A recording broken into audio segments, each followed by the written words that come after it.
Today is November 15th, 2020. It is season 4, episode 46. I'm Eric Murphy. I'm Vi La Bianca. Hey, Vi, how's it going? Hi, you're very close to me. I am, and we're sharing a mic. Yes. Oh. So a little bit of an explanation for all of you about why we're looking a little bit different this week. We are quarantining together for 2 weeks after roommate travel situations happened.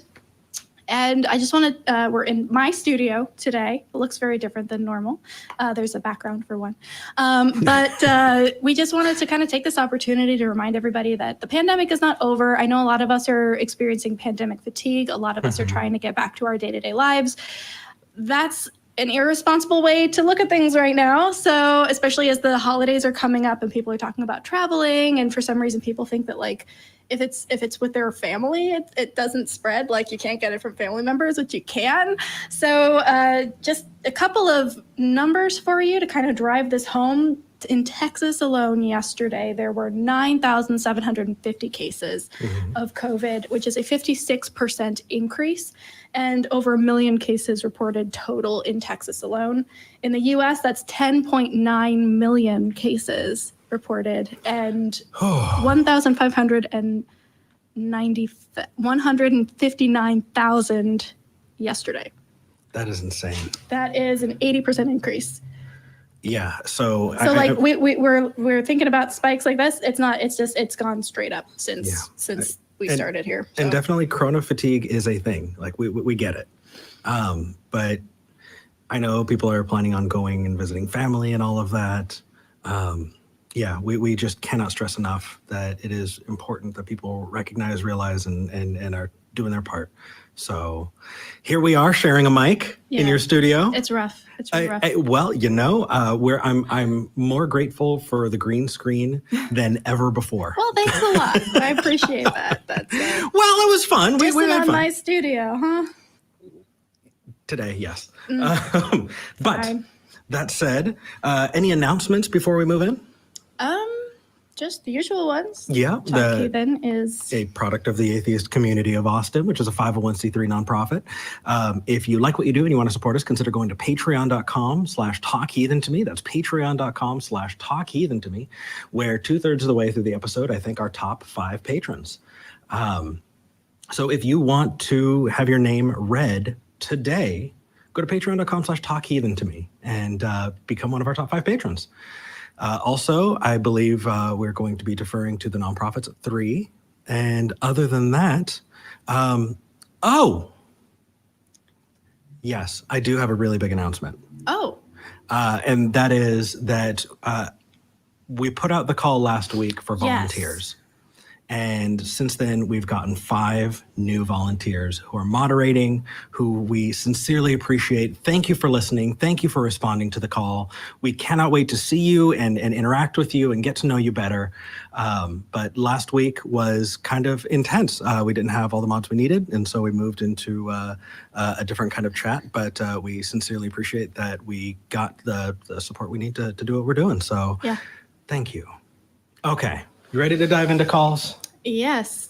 All right. Let me pull up the calls. We do have a lot of space on the lines right now, you guys. We do.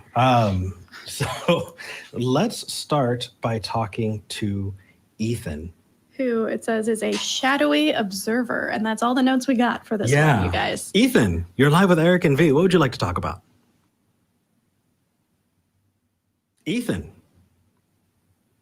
Shadowy observer. Okay, well, we can't hear him, so we're going to pop him back to the queue, and I'm going to steal somebody from the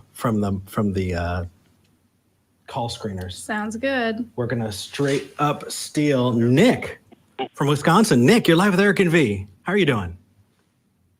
Hey, good. How are you doing? Hey, doing well. We stole you right out of the call screener process. I know. You ripped me right out of there. Yeah. Yeah, well, we appreciate it. So what did you want to talk about today? Okay, what I want to talk about is you were talking about, COVID, and I understand everything, how it goes. But here's what gets me is that people who are really emphatic and want more lockdowns are people who can survive a lockdown. Mm-hmm. You know what I mean?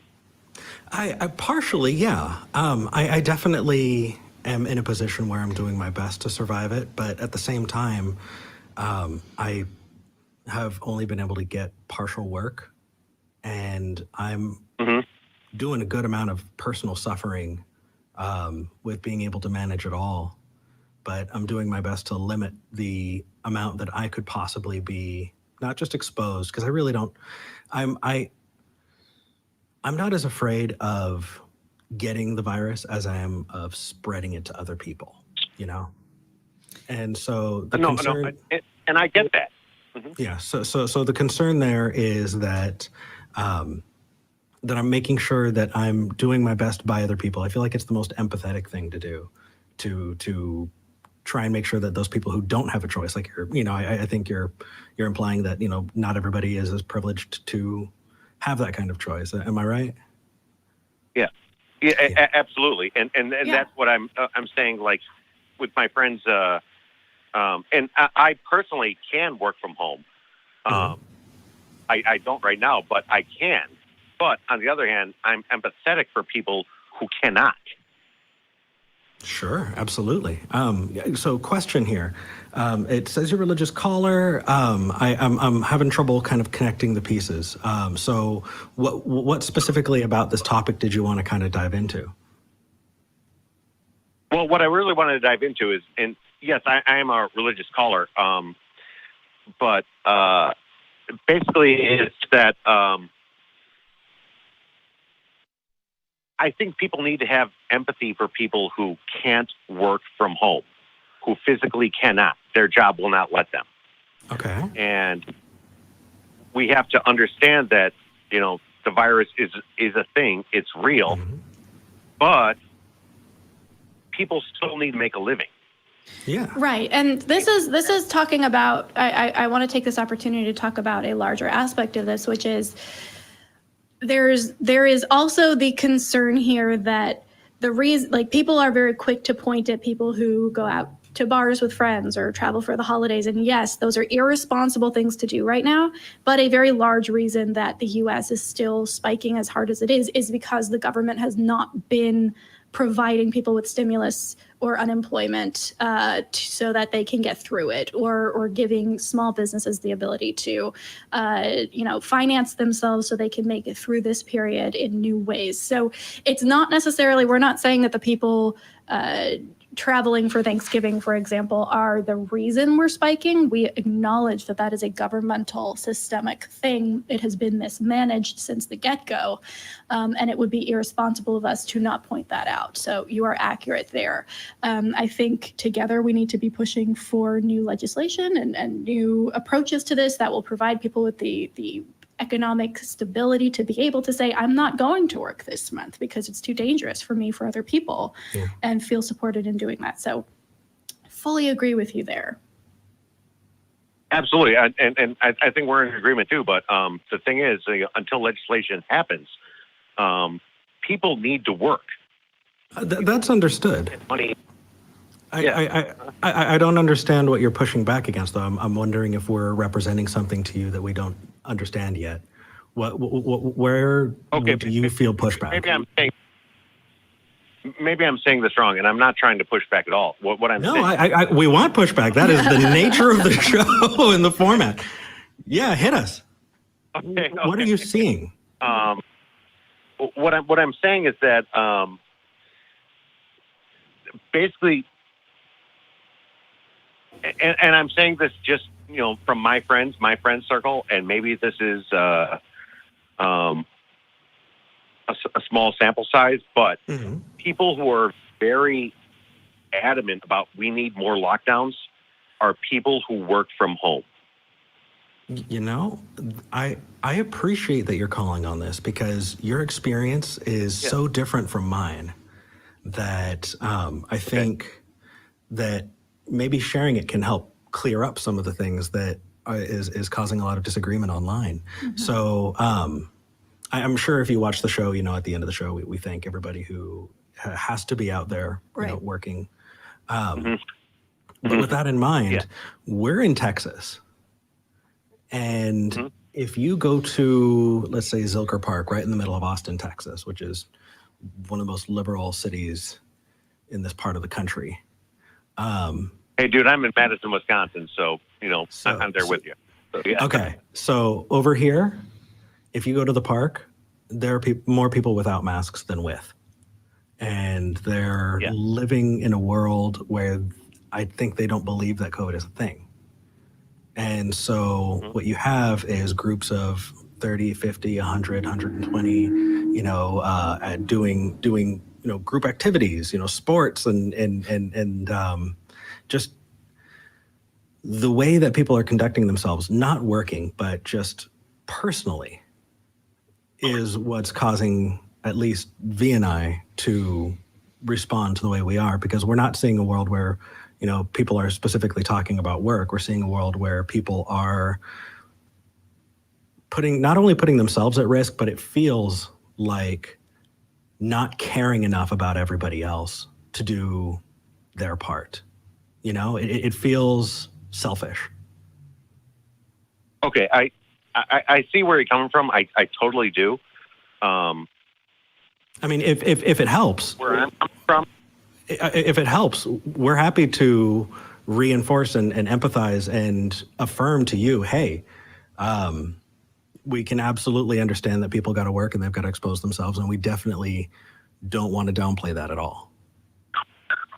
Yeah, absolutely. And but again, I guess really the point I'm making, and I just turned on the show and I saw you guys talking about this, and I wanted to just bring out that, and again, I don't know either of your situations, how you're, whatever, but it seems to me that people who are really emphatic about we need more lockdowns are people who work from home.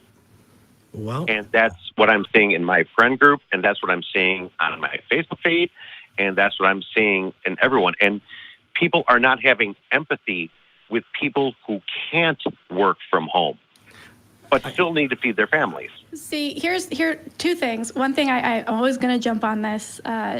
Always make sure that you are moving outside of your Facebook feed, your friend group, in order to get information, because that can provide a bubble. Just need to throw that out there. Also, I have heard from multiple essential workers, so people who cannot work from home and need to be working right now, that a shutdown, while temporarily a concern for short term, would honestly help them and put them in a safer place long term as well. So I'm seeing in the live chat right now, for example, a lot of people who are essential workers who are saying, I support a shutdown because I am being exposed daily by irresponsible people, and it would make my life easier if we had a temporary shutdown, got things under control, instead of allowing things to continue as they are, because that is by itself putting them at a lot of risk. So there are multiple reasons to have this conversation, multiple directions we can go. I think we covered quite a bit.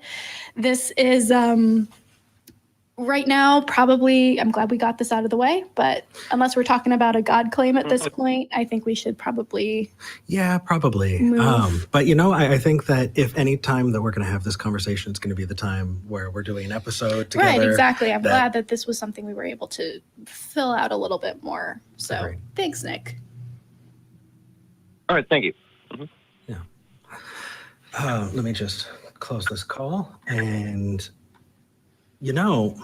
it really does get me thinking, and I think you're absolutely right. I think that though it's not just what essential workers are wanting, it's what we owe them. Right, exactly. And it's getting tough. I mean, I just lost my job. I'm not working at all. And I'm doing my best to find work that I can from home so that I don't have to. But it's taking it upon yourself. The interesting thing is the phrasing of pushing for or wanting, staying at home, wanting quarantine. Right. I don't want quarantine. I want to go back to my real life. No one wants that. No, I want to go back to the ACA. I want to see people. I want to tour them through the studio. I want to have, a meal with my friends. I want to go out. I want to go to the park. I want to go and play sports. No, I don't. But if I did, I would want to. The idea that we're pro, just wanting this, I think, It definitely represents us in a way that we don't see ourselves, because I want to live in a world where we don't have to have this. That said, if taking care of ourselves and each other is what gets us to that world quicker, then that's what I'm going to do, and that's what I think we should all do. Exactly. All right. So here's the funny thing. We're just now starting to get more religious callers in because they wait until the show's going, but we're not able to pace things through if you don't call in. So if you do want to call, talk to us, call in 512-991-9242 or tiny.cc/callth. Call us, talk to us. We want to know what you believe. We want to know what you believe and why. There we go. That said, let's move in and talk to Jordan in California. Jordan, you're live with Eric and V. Hello. Hey guys, how are you doing? Hello. Hi, we're doing good. How are you? Yeah. What's up? I'm doing great. Thank you guys for asking. So essentially why I called in today is that I really appreciate your guys' show. I've been watching it off and on every once in a while. But essentially I was wondering that as I transitioned to being an atheist, I was wondering what epistemic grounding could I hold that maybe is consistent and one that maybe I could actually defend. Because when looking at maybe some of Matt's videos, I often get, I have questions about skepticism, in particular, on how it can justify itself in terms of positions. Well, So that's essentially why I called in. Sure. I think what you might be having is an issue with.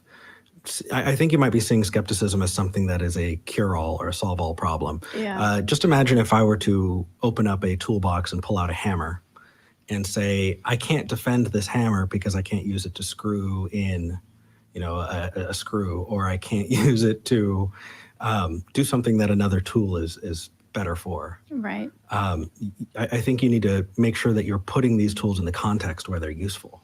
Exactly. So skepticism, for example, is, well, if you got a second, we got the platform, so I'm going to use it. Where does skepticism come from? Right? Thank you for your time. Yeah, no worries. We'll take it back to philosophy 101, right? So Socrates, the reason that he was pushing for skepticism is because you had a local government who was doing things because that's just the way that they've always been done. And people weren't questioning why processes were the way they were. And so we started asking, how do you know that? How do you know that? And it led people to be uncomfortable because they realized that not always were they doing things for good reasons. Maybe I don't know why. Maybe that's just because that's the way that I was taught. And so that has since grown, right? Actually, you have a famous Christian apologist, not Thomas Aquinas, Descartes. Sorry, Descartes. Wow, that was... I know. I said Christian apologist. Wasn't he a solipsist? Yes. Yes, Wasn't he a solipsist, not a skeptic?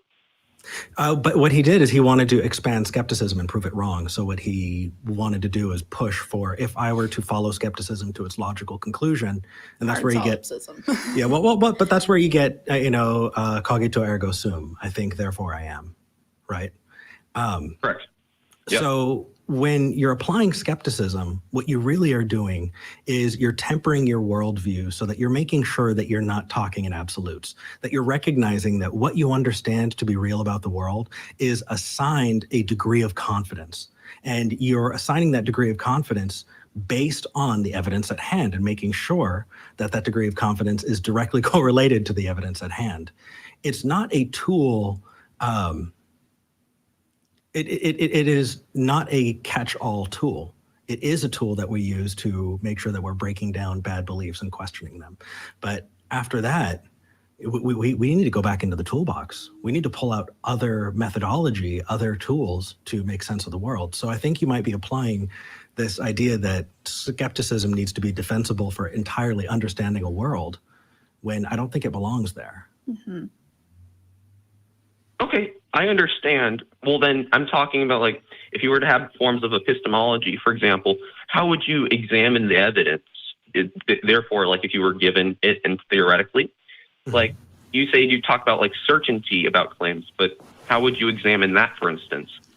What else in your toolbox would you use? Empiricism is one thing in the toolbox. Well, why use empiricism? Because we know that in certain cases, like we have illusions, like optical illusions, that can fool our senses sometimes. So what? Yeah, and for sure. What? And so here's the thing: you're applying that. You're applying that again. It is not a catch-all term. The idea that you can take one of those tools to do everything is ridiculous. I'm not going to. Now you're pulling out the screwdriver and saying I can't hammer in a nail with it. Right. So, Jordan, I think what we're coming up against here, and if you are moving away from a religious worldview, this might be a more fundamental conversation to have, is, are you expecting to have absolute certainty about what is true in the world? Well, I guess that depends. I always thought about things in terms of certainty because I never really knew what it meant to have like a half truth. Like, what does it mean to be half truthful about or half certain about something? I never really got that concept. Okay, so I think that's honestly the biggest component here. So we're coming at this from a very different perspective, which is we don't believe we can have absolute certainty about things. Especially big concepts, right? Especially concepts that would be beyond the day-to-day.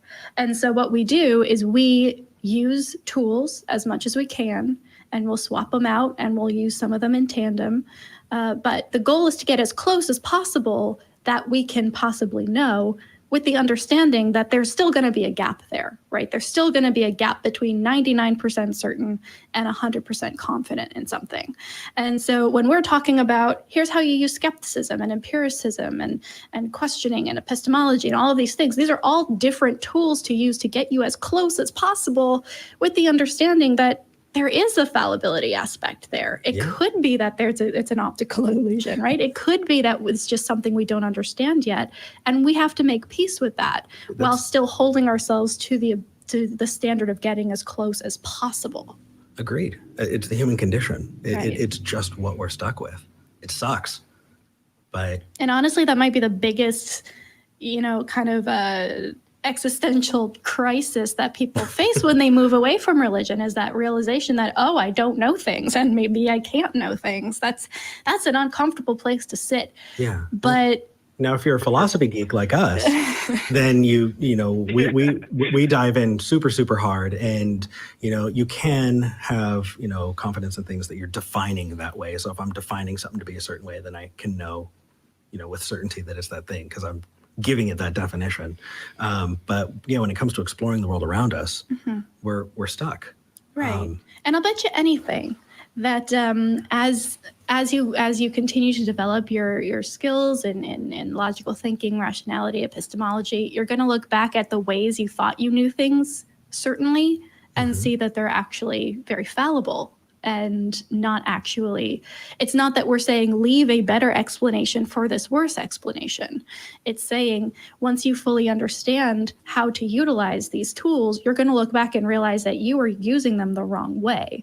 And so we're not saying that there's a perfect solution, but it has been consistently proven that the solution is we're closer to that truth in using skepticism. I think I have an analogy. Okay, go for it. Food. So I'm down with it already. I love food. Sure. So let's pick eggs. Are eggs good for you or bad for you? Well, what if I sat down and said, I am not going to eat anything. I've got this egg in front of me, but I'm not going to eat it until I'm absolutely certain if it's good for me or bad for me.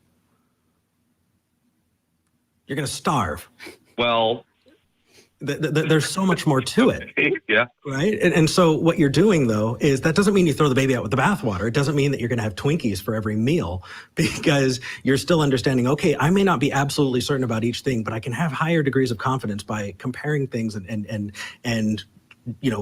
getting the lay of the land and the world around me. And so, sure, I don't know that specifically about eggs all of the time, but I can definitely see what happened to the dude who ate Twinkies every day, right? And start to curb that direction. That's the same that we get with supernatural beliefs. You know, there are people who will say that they believe in a lot of, you know, weird supernatural things. That, in my mind, that's somebody who's eating Twinkies every day. As you work through what helps you and gets you to understand the world better, that's when you start picking and choosing the best tools for the job. And that's what we're hoping to do here. Interesting. I find that very fascinating. I think with the case with the eggs, I see your point in that, although I would probably just eat the food, and if I die, get some food poisoning, I guess I probably won't hear to complain about it. So, so here's the thing, is, but the important thing here is that you're not justified in drinking Drano. You know, you're not justified in drinking radiator coolant just because you're not certain about eggs. You need to make sure that's a really good question in epistemology. How do we justify beliefs? But I just told you, right? Hold on. I just told you. If we're talking about what we're eating, and you started, I saw you drinking coolant, you know, antifreeze, and you're like, it's sweet. So is that just as justified as me eating a healthy meal? No. Well, Eric, you don't know whether or not eggs are good or bad. That doesn't matter. You're still drinking fucking antifreeze. Just because you don't have absolute certainty doesn't mean that you're stuck knowing nothing. You need to do your best to raise those degrees of certainty about things. Right. We use that in every confidence, raise confidence. Yeah. Every other area of our lives, that's what we do. We acknowledge that, oh, well, you know, I could get up and go to the gym in the morning, or I could wait until after work and go to the gym at night. There's no objective better one necessarily. You're like, okay, what makes the most sense with my routine? How am I balancing this out? It's a balancing act, and we do that in every area of life. And all we're saying is it makes sense to do that in areas of questioning things that we would apply skepticism to, like religion and supernatural phenomena and all of that. No. Here's the other piece: is if somebody says that they do have a justification that's absolute, I challenge that, and I think you should too. Mm-hmm. So I've got my example book, my little book of Eric here. If I were to say, "Hey, Jordan, I believe in absolute certainty. Why? Because of my book." Would that make you appeal to authority? Well, not just an appeal to authority, but I'm giving myself a special permission that I'm not granting you. It's a special pleading. Thank you. It's special pleading. So if I were to say, well, my book gives me absolute certainty, so done. Would that make you feel good about it, or would you want to know more about the book? Of course. I would want to know more about the book. It's not saying that religion would give you every answer about the world that there is to know. Well, if you're talking about absolute certainty about things, I think that is definitely a really important concept. Right. I feel like there's like different levels. Like you can have absolute certainty and just levels of certainty. Kind of like in the realm of science, we wouldn't really know like all the facts when it comes to like brain psychology, but we could know that we're thinking things on the earth. And one of the things that I may run into when looking at skepticism is like, well, okay, we wouldn't really accept like absolute certainty. And my question I always get is that, are you absolutely certain about that? And if you're not absolutely certain about that, then it seems that like, then you're just like, I don't know. And it seems like that's it. Yeah, there you go. That's it. Well, but here's the thing. That you got it. I don't know is the best possible answer. We need to reform. I don't know. We need to have as a society, we need to recuperate, and we need to rehabilitate. Thank you. My brain is just not finding words today. We need to rehabilitate the word or the phrase, I don't know. Yeah. Because I don't know gives you permission. Right. It says, I want to learn more. But we live in a society that punishes I don't know. You know, you go to school and it's better to not raise your hand than raise your hand with the wrong answer. And that reinforces this idea that I don't know is somehow bad. I actually debated somebody who said, if I get somebody to say I don't know about something, that means that I automatically win. Like, he thought that he automatically wins because he has an answer when somebody else doesn't. Even if it's the wrong answer, it doesn't matter. You win if you have an answer. So it could be literally any answer. Like, I could think that, could I deny the laws of logic, for instance? Like, say, if I just feel it feels good for me, I can have the law of non-contradiction not be false, for instance. Like, I feel like you would have to demonstrate that, and that would be fascinating if you could demonstrate that the law of non-contradiction could be thrown out. But here's the thing. You said, what if I say there is no absolute certainty? And then someone says, well, how do you know that? Are you absolutely certain? The problem with that exchange is that you started by making an absolute claim. You have to reframe the way you're thinking of things. The reason it's a paradox in your head is because you think you can have absolute certainty in saying you can't have absolute certainty. What we're saying is we don't know that. I'm happy to say I don't know if there's absolute certainty. I haven't been convinced of it, but that's just me. So when you're having these conversations, say, hey, I'm not convinced that we can have absolute certainty. And then that spurs a conversation that hopefully will get around this semantic ring around the rosy. See, I disagree a little bit. Have at least some form of like absolutely certainty about accepting absolute some form of certainty. Okay, right? so I just say I don't know. Then like, how do you know that you don't know? And then you just have. I think you have to at least make an absolutely certain claim that you don't know. Otherwise, you could just say, how do you know that you don't know? So, well, here's the thing. Forever. Yes, this is a fun semantic game, but the thing that you're hinging this on is that there is another option and that there's a better option out there. And when people come at you with this, well, how do you know you don't know? What basis do they have for saying anything different, right? If they were to say, hey, there's a God and that God gives me knowledge, I was like, how do you know? Well, I just know. Well, how do you know you know? I could turn that right back around on them. There is no way to get out of that semantic game for anyone involved. And they're basing it on their ability to confuse you and to be obtuse. And honestly, at that point, again, it's a word game. It's a fun word paradox, but it's ultimately useless in determining whether or not there is actually certainty. Yeah. And if you really want to say, that you know a few things or you know a thing, cogito ergo sum. There you go. What do you know? You know that you exist. Yeah. There you go. You're welcome. Now you have a thing. So now you can't say you don't know anything. And so then you can say, do you trust me that I'm honest enough to give you that? And can I give you that? All right, let's start from the basis of we are both thinking agents who are aware of ourselves and the other person. Mm-hmm. Where do we go from there? Otherwise, you do not have an honest interlocutor. Right. An honest interlocutor is somebody who is granting those things so that you can have a conversation. If you're not granting those things, then what you're having is somebody who there's no purpose to a conversation at that point. Right. They're just wanting to talk at you. Because no matter what you say, they already believe or express that you cannot have access to knowledge because you do not think of knowledge in the same way that they do. And so it's no use even talking to that person because that person is not honestly engaging. And it can be fun to go down these rabbit holes philosophically and just have this, well, what if? We're not dissing that. We do that all the time. Like we will pause a TV show and just be like, all right, we're going to talk about this for 2 hours and go down these crazy rabbit holes. And it's a lot of fun. But when it comes to the actual practical use of skepticism, of logic, of knowledge, it's just going in circles and it's trying to one up the other person. And it's honestly a useless waste of time as far as I'm concerned. I mean, yeah, generally, yeah. For this show, I think it's only useful in that we can expose it for what it is. Other than that, I agree.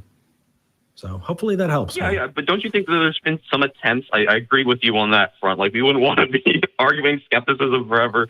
Like there's like attempts like foundationalism or infinitism, like basically the idea is that the first premises of things you can just work your way up, like cogito ergo sum. I think therefore I am, and get further deductive proofs. Or maybe like I don't know what it's called, but essentially you have like a web of beliefs that all like interact with one another, making a proposition true. So maybe if we can look at those types of models for truth, we can have some sort of standard. No. No. Because how do you know any of those things in that web are true? Right. Yeah. Like maybe you can say that they're true. No. I'm asking you. Let's take that model. How would you know that any of those things are true? Well, I guess you could appeal to your rationality or the idea that we have the ability to make sense of the world. No, we don't. How do you know that? My goodness. Oh, okay. Okay, go. We do not. We absolutely do not. I am doing an entire video. I don't want to plug my own channel. I can plug it. It is How to Skeptic. You should look on YouTube for Vi La Bianca. Okay, so here's the thing. That was nice. Thank you for trying. Absolutely. I'm putting together an episode right now full of amazing research about how we cannot trust our brains to make sense of the world, especially if it's outside of the concrete and practical and day-to-day. We evolved our brains to deal with what is in front of us and to err on the side of heuristic thinking, which is err on the side of cognitive biases in order to survive day to day. And because the people who relied on cognitive biases were the ones who survived to procreate, we all have that proclivity to extend those biases in real life. And that applies to when we talk about abstract concepts even more, because our brains structurally are not put together in a way that allows us to accurately comprehend those things, because we can't even determine for sure day-to-day level stuff. So no, the idea that we have some inner compass that is like pointed towards accurate judgment or reality or truth or goodness or anything is absolutely flawed. And honestly, one of the biggest things that is wrong with our society is this idea that, oh, there's common sense, there's internal rationality. I can tell when things are true. We cannot. That takes work, and that takes work every step of the way. It's not like if you do the work once, you're done. Every single time you come up against a new situation, a new idea, a new thought, a new person, you have to come up with that over and over again, and it's exhausting. Which is why we hibernate after the show.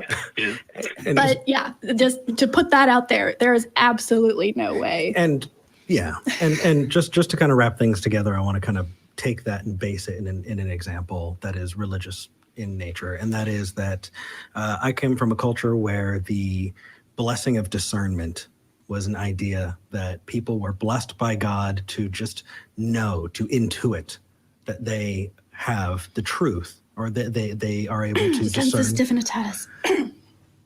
Yes. And that is what has been used for so many terrible things. I mean, that's often a reason why people can justify their bigotry. That's often a reason why people can justify the shitty, terrible actions that they've taken against others. Don't rely on it. Mm-hmm. Yeah. That, you don't have a Jiminy Cricket. Well, I mean, do you mind if you may tell me then what model? Nope. Like, I know you already brought it up earlier, but it seems like a relativistic model that you could allow anything because you're not giving any objective standards, so that use would be okay, theoretically. No, you're right. There is not an objective standard. You are absolutely right. Within that, because so would that standard of being subjective also be subjective? You just did it to yourself. Yeah. Yeah. You got to get out of this. It's a stupid mind game, and you're better than that. No, but here's the thing. It's going to take a while. This is how we were all three of us were programmed to think. Oh, there must be a certain answer. There must be one truth. Let's go find it. And then you get into these circles. You have to get out of that way of thinking if you're going to continue moving forward with this, because guarantee you it will make more sense once you drop the preconception, that presupposition that there is this ultimate truth that you can have access to. Once that goes, and that's going to be a rough process. Yeah. Once it goes, things will start making more sense. Otherwise, you just responded to us saying there's no absolute truth by saying, well, but what is how do you get to absolute truth? We just told you we don't. Yeah. Okay. That makes a lot of sense. We've got a lot of other callers on the line. We've got to jump, but this was a great call. Yeah. Thank you. Take it easy, man. Mm-hmm. All right. Yeah, we got a lot of people on the line, and oh my God. We got good callers. Okay. But first, No, actually, let's take a really good call. No, that is not the right. I think you. Hello? Yep, you're on the line. Yes, Chris in Pennsylvania. Yeah. Chris. Hey, thanks for the quick response. Okay.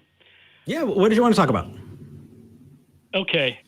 Yeah, I'm going to read the title of the Google Doc. I'm going to say, I'm going to read maybe too dryly through it without. No, you're not. We can't do scripts here. Yeah. It has to be a real conversation. No, well, I'm not. I mean, when you can talk to us about it. Yeah. What do you want to talk about?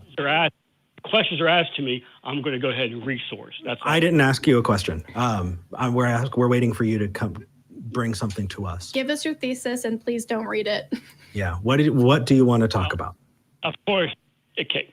The first bishop of Kition, Cyprus, and Lazarus of Bethany are one and the same person. And I didn't ask about Lazarus. Okay, but that's your thesis. That's what you're calling in to talk about. Right, that's my supernatural claim. Yeah. Oh, got it. Okay. Cool. Why should we care? And how do you know? One or the other first, whichever one you want. Yeah. You know, I said maybe too bravely, and that it's outside of faith, and we're not going to go into the circular reasoning of the Bible. That's good. That's good.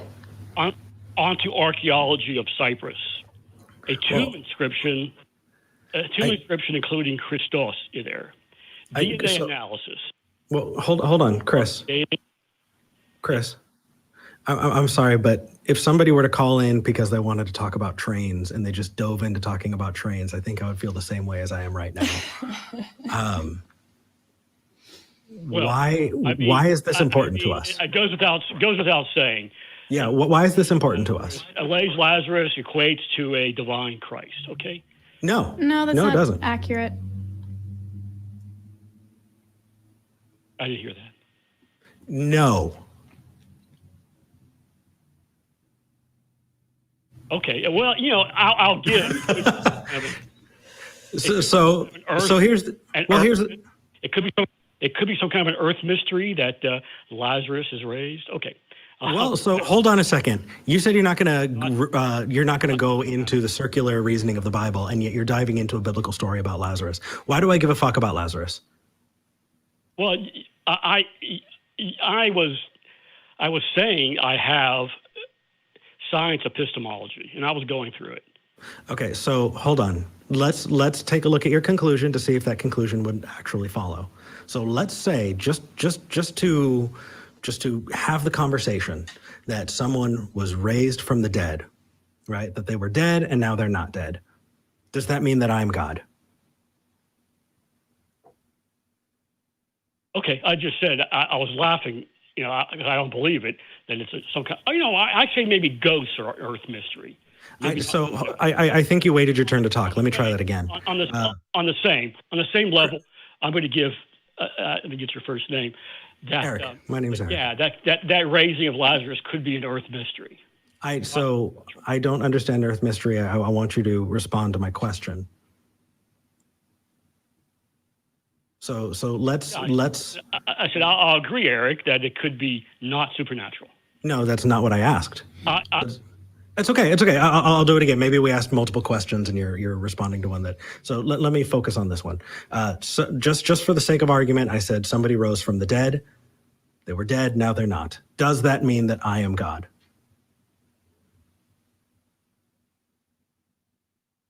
You were the actor, right? No. I just said, does it mean that I am God? I am not following. I know. I thought you were speaking of. I thought you were speaking of. You are the actor. JC, Jesus Christ. I mean, why? Why would you assume that? So somebody died. Now they're not dead. Does that mean? Is that evidence that I am God? Eric Murphy.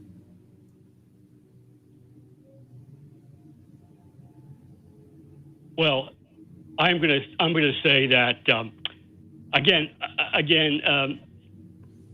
Any scripture that we're talking about is, I'll say quickly, is just preamble to the science I'm getting into. So let me get into the science. I want you to respond to this, because what if you're absolutely right about everything you're going to say and you prove that someone was raised from the dead? We grant that just so I can tell you it doesn't fucking matter. It doesn't. No. It doesn't. Doesn't have to say Franken. It doesn't Franken matter. No, it doesn't fucking matter.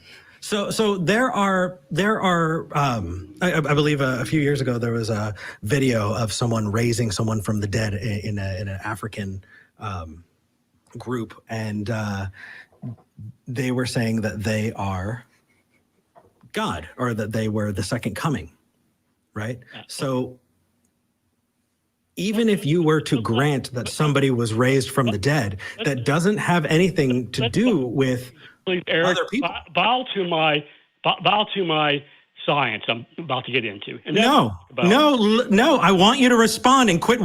Get off your. Okay. You know, I read in a comment, if Eric gets pissed at you, you definitely deserve it. Chris. Yeah. Get off your fucking script. Put it down, or don't waste our time. Talk to us. Why? If you're trying to get on your fucking script, we're done. By the way, Democrat here. What the fuck does that have to do with anything? That doesn't matter. Okay, sorry, go ahead. I'm just saying, I was going to say Western Pennsylvania Democrat. We're not in the Bible Belt. We're old Earth creationists. Okay, I said that. What is that a response to what we were saying? I'm going to call in next week with the same topic. Well, we're probably gonna not take you then. Yeah. I'm confused. So here's the thing: is you have somebody who had a script. He was ready to go. And when we asked questions that were off it, he, instead of responding to us, tried to ask leading questions that would bring us back to his script. Right. And we called him out on it.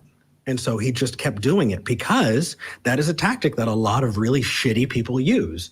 They'll, instead of responding, try and pull you back into their conversation because either they're not comfortable or can't respond in a meaningful way. Chris, here's a good response. I don't know. It's a good one. Promise. Oh, my goodness. Ooh, we got another Pennsylvania caller. Ooh. I know. I kind of want to take him. All right. We're having fun in Pennsylvania. Charles, you're live with Eric and B. Yes, sir. Hey.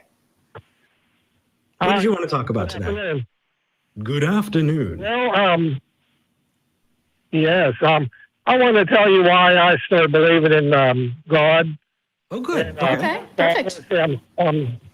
Good. This is, I tell people this story that happened to me, and it amazes them. And I don't know, some people say, oh, it's a coincidence. I think, no, it's really was meant to happen. But here goes. I'm 62 years old. I live in Western Pennsylvania. And my grandfather died when I was a 4-month-old baby in 1958. He was a police officer in Monessen, Pennsylvania. And I lived my whole life sinning and never really thought about God, never thought about my grandpa. My mother never talked about him. She was an only child. And about 10 years ago, when my parents died, my life was a mess. And I started going to the cemetery to visit their grave. And I'd see Grandpa's headstone there. And I thought, man, I was 4 months old whenever he died. He had cancer in his pancreas. And my mom said he held me and he loved me. But anyway, I never thought about my whole life. And then all of a sudden, I'm thinking about him constantly. It turned into night and day. I dwelled on him. I said, man, my heart fell to the ground. I started going to the cemetery a lot to visit his Charles. grave. Charles. Hey, Charles. Sure. Charles. Listen, now this.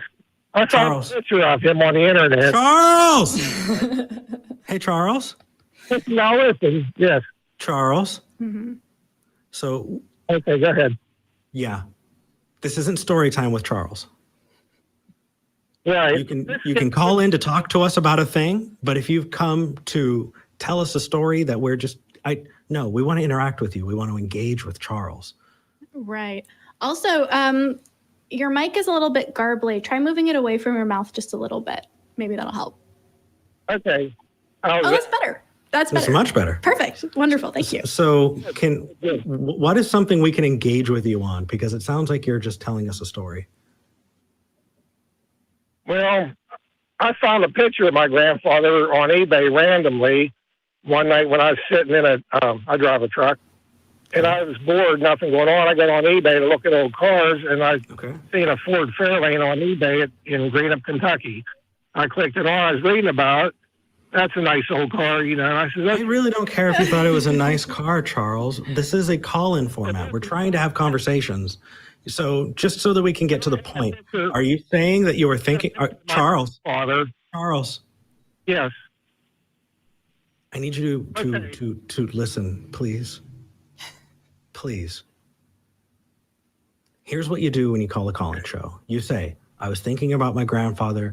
I saw a picture of him online that was for sale on eBay while I was thinking about him. That is my justification for believing in God. Is that where you're going? Yeah. Okay, that puts in 1 minute what you were taking 15 minutes. We want to get to other callers, and so we want to make sure that people are being a little more concise. I really don't care that you saw other things on eBay. I don't want you to set the stage. I want you to give us your claim. Right. So if we want more information about a part of the story, we'll ask for it, and then we can get into the specifics of exactly, you know, what you were thinking, what you were doing, all of that. But usually it's good to start with the basics, and then we'll dive in where we see the need to. So you think that you saw a picture of your grandfather on eBay while you had been thinking about him, and that how does that translate to God exists? Well, I started praying at my grandfather's grave.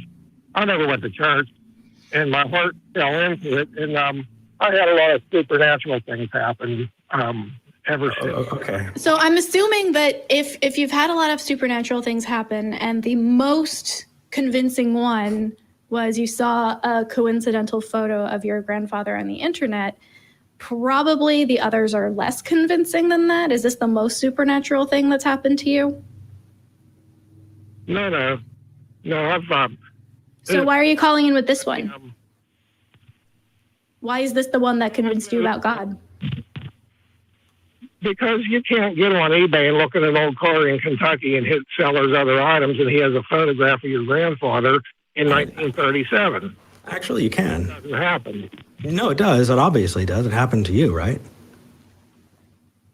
Well, it did happen to me, and a lot of things There you happened go. to me. Yeah. Was it physically impossible that it could have happened? It did happen. Oh. I mean, Yeah, there you go. Yeah. Here's the thing. Here's a photograph of my. Here's the thing, Charles, and this is going to sound like a cop-out. It is, and I can only imagine how absolutely shocking and moving it was to find that. That sounds like a very intense experience. But if we knew the odds of what things happened in comparison with all the things that didn't, we would constantly be in that state, right? How likely is it that you exist outside of the millions and billions of other people who could have existed in your place if one of the people in your lineage decided to have sex with somebody other than the person they did at the same time in the same way, right? Like, the odds that you exist as a person are astronomical. And if we're going to use astronomical odds and probability as proof of miracles or divine intervention or the supernatural, that leaves us in a place where either nothing is or everything is. And so, yes, it was highly improbable that that would happen. It was astronomical odds, for sure. Happy to grant that. But if we're going to use that as a basis for deciding what is and is not a miracle or God speaking to you, we're going to need to start looking at the odds and doing those calculations for everything, because then everything becomes a miracle and then it loses its meaning. I mean, it's just what you attach to it. That's all. Right. You shuffle a deck and deal it out. What are the odds that the deck was going to be exactly that way? Astronomical. The odds are very unlikely. Mm-hmm.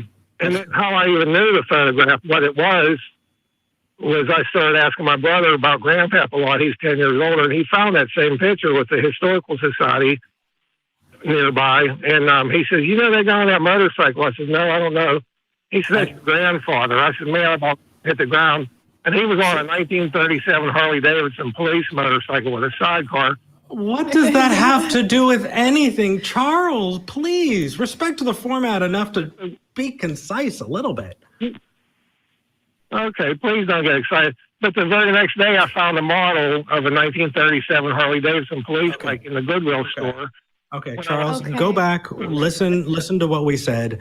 When it comes to highly unlikely things, we responded to that. If you're just going to tell us more unlikely things, cool story, bro. Also, that's how people come up with the idea of the law of attraction, right? You become aware of a thing, that thing enters your consciousness, so you are now consciously aware of it, and then you see it places, right? I drove a white Toyota Camry 1997 model, and then I lost that car. That car, got sold, and so I was missing it, and suddenly I saw that model and make of Toyota Camry, that color, all over the road. That wasn't anyone trying to tell me anything about my car. That was me thinking about my car actively and then allowing my brain to categorize things according to what I was consciously thinking about. So who knows how many of those, that make and model of Harley Davidson, you passed before you noticed and then started seeing them, right? Your Toyota is not 80 years old, and your grandfather didn't have it. So at that point, we're just splitting hairs. Yeah, something being unlikely doesn't matter, dude. Right. It's cool, and it's a cool story, but there is no way to tie that to a god, much less a specific god. Yeah. So you don't know the whole story, but Charles, know everything. Charles, but if what you're giving as an example. If what you're giving as an example is indicative of where you're in the story, take that out, because something being unlikely has nothing to do with the truth. So please, do yourself a favor, pull that out. So here's what you're doing. Ready? Non sequitur, non sequitur, non sequitur, non sequitur. You're saying things that do not logically follow from each other, right? So it is just as likely you saying these things happened, right? You began to find pictures of your grandpa and make and model of this vehicle, all of that stuff. Really what it means, Charles, is that I can read your mind, and I've been looking out for you, and I've been curating your search results so that I can make sure that you found them. Do you believe me that I did that? No, because it doesn't logically follow. There's no following from one to the other. They don't point back. That's why. Well, I can see I'm not going to convince you. Here's one more if you have a couple of minutes. Nope. Bye. I want to. So here's the thing, and this is one of the hardest things I had to do when leaving religion, which was separate my emotional response to a thing with how true that thing was. Very similar to what I said earlier about our brains not being programmed to find true things. We do not feel when things are true. When things make a big emotional impact on us or someone else, that does not mean anything about the veracity of that claim. I know this happens on the internet a lot when we have people say, oh, well, you got upset, therefore I hit a nerve, therefore it's true. Where there's smoke, there's fire. And that's such a bad way to determine whether or not something is true. Am I denying that Charles had a powerful and improbable experience? No, that sounds actually extremely moving and cathartic. And if it was like a Hallmark movie, I'd probably be in tears at this point. Sure. But that has nothing to do with how true the claim itself is. And what we're doing is not dismissing the emotional component. We're trying to take it away so that we can get down to what is actually being said. What epistemological tool is actually being used here? And in this case, it was probability. Yeah. And following probability and that claim that probability equals supernatural intervention to its logical conclusion doesn't get us somewhere that makes sense. It doesn't get us somewhere that's logical. And so when you call in with an experience, we're not going to deny that you've had the experience. We're not going to deny that the experience moved you or that it influenced the way you thought. We're going to ask you, okay, and how did you come to this conclusion? And that's what we're focusing on. Yeah. Does it map with reality? Right. And honestly, if you did not grow up religious, what Charlie did is he gave his testimony. Mm-hmm. And that's what you do. There's this idea that God is looking out for you. God is watching you and wanting to be meaningful in your life. And so is finding ways to make coincidences happen just to say, I love you. Yeah. And they're surrounded by people who will give them that automatically. Mm-hmm. If he said that in a church, they would be on their feet, applauding, praising God. So he is in an echo chamber, no doubt.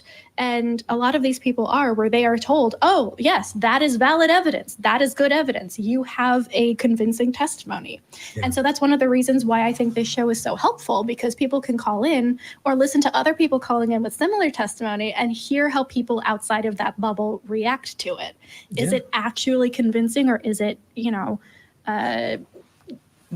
feeding a belief that already exists? And just to, I kind of want to add just a little bit more on here, and that is that this idea that God is this loving boyfriend that's leaving you little treats all of the time.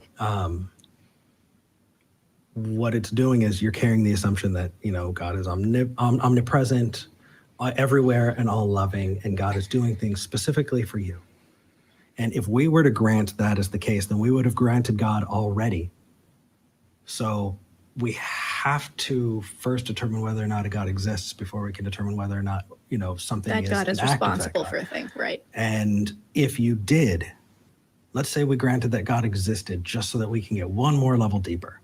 Let's say God existed and that God was omnipresent, omnibenevolent, loved you, and was doing things specifically for you.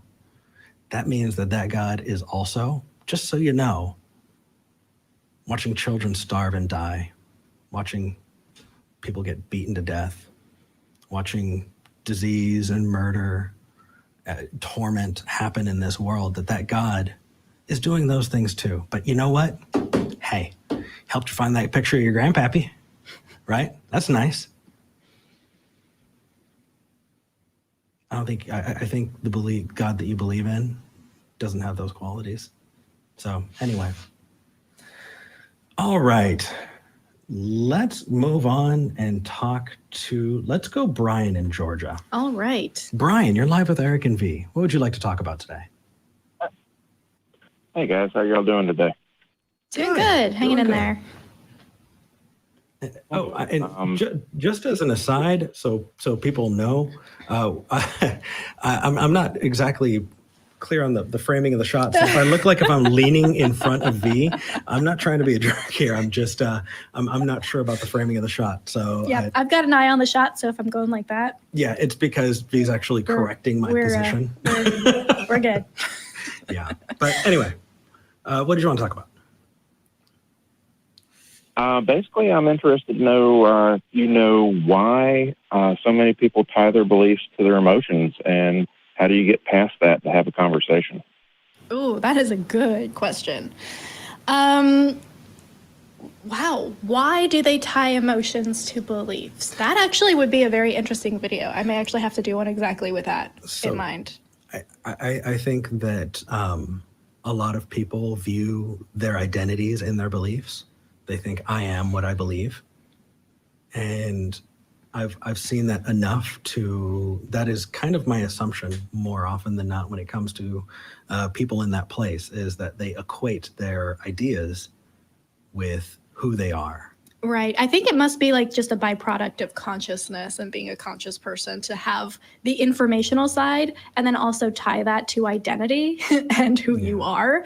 And again, our brains are not wired to work that way. So we're just all trying to figure this out. And of course, emotion is going to come into it because initially emotion was used as a catalyst to take an action in a specific way. So I'm feeling scared because there's a tiger in the grass. That fear, that emotion is going to help me get away faster and survive.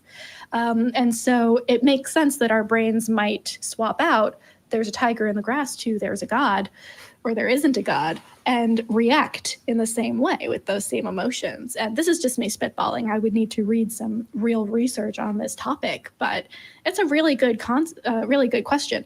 I think, what's the, is it the bounce back effect? What is it? Backfire. Backfire effect, right.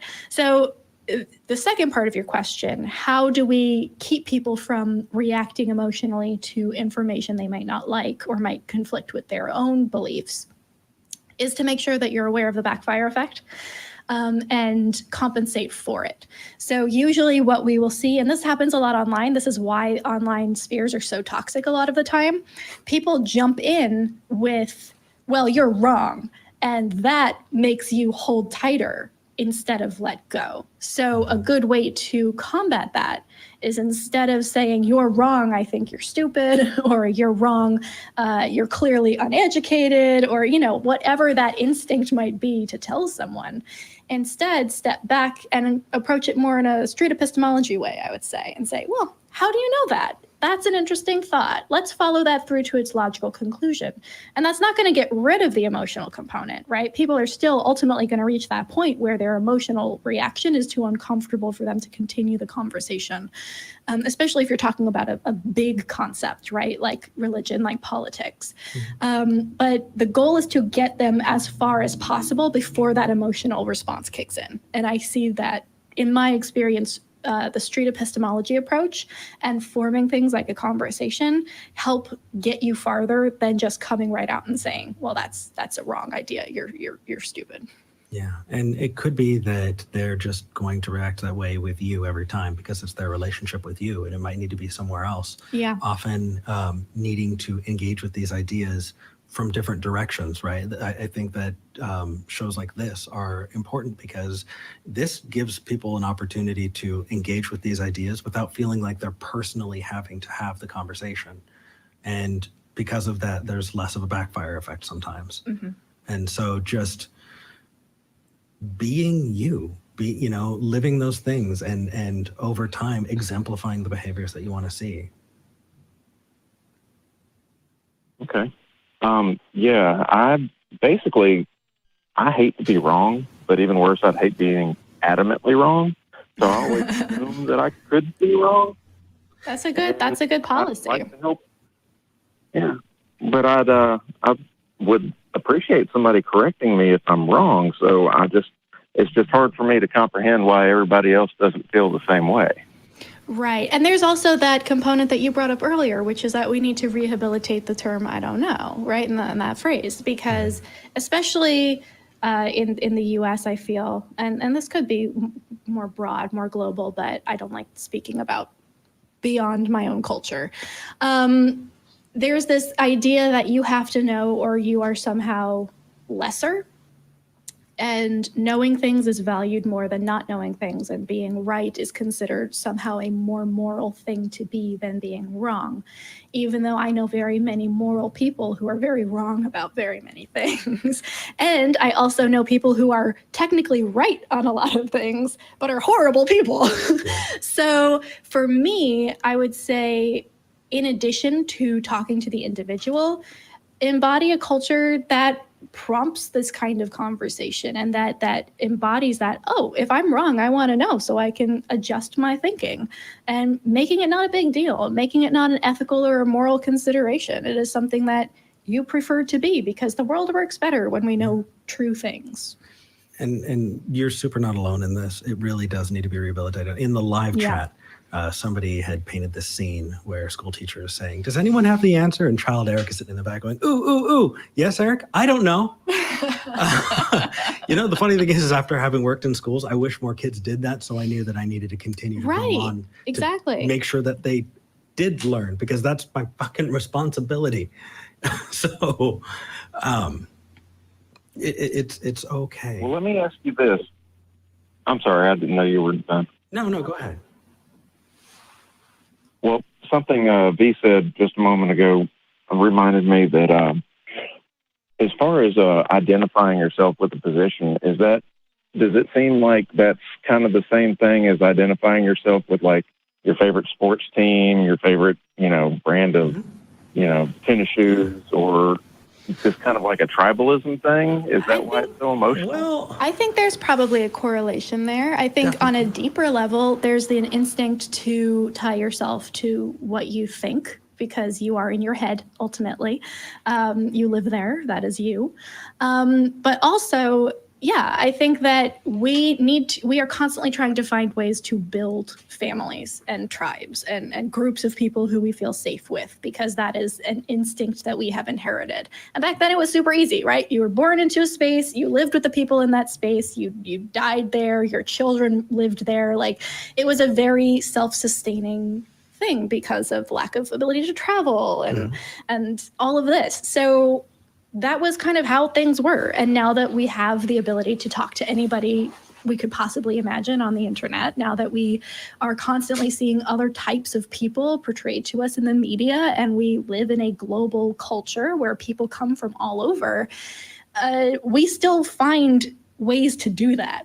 And we say, okay, well, I can't be friends with everyone, so I'm going to pick my friends based on sports, or based on my religion, or based on, my homeowners association, or, whatever it is Hobbies. that looks like. You are finding your tribe, and that can be very useful, and that can be very helpful in some instances. But when you limit yourself to that group of people and that kind of thinking, that's when we come into that kind of self-sustaining worldview that could very easily take a left turn from reality. Yeah. If you're searching for a better way to define identity, instead of defining yourself as your thoughts or your opinions, define yourself as the collection of stories that you tell yourself about yourself. I think that is a better definition for identity. Mm-hmm. I like that. Yeah, because it can change, and it's a fun thing to explore. Let me run this last thing by you. Sure. As far as getting past the emotional aspect of it, when you're talking to somebody who may feel like or see you as the other side, or not in my particular group because you have a different opinion or see things differently, do you think it might help if you found common ground and kind of situated yourself as the in-group on some of their topics? I think that's a tactic that we try to do on the show when we say, hey, we've been there. Hey, we were also religious. We know how to talk the talk. We know the lingo. We understand what you're saying. That can very much help. But they'll pick up on it if it's not genuine. Right. Yeah. And if you're trying to do that in a way that is not honest, that's going to ultimately hinder you. But yeah, if you can find common ground on a thing and kind of build from there, I think that's always a good tactic, no matter what the conversation's about. Or even if you don't necessarily have it in common, but just showing that you understand them. Mm-hmm. That's like just leading with an affirmation, maybe restating what they said back to them in different ways so that they go, oh, they were listening to me. Mm-hmm. Oh, I feel listened to. I feel seen.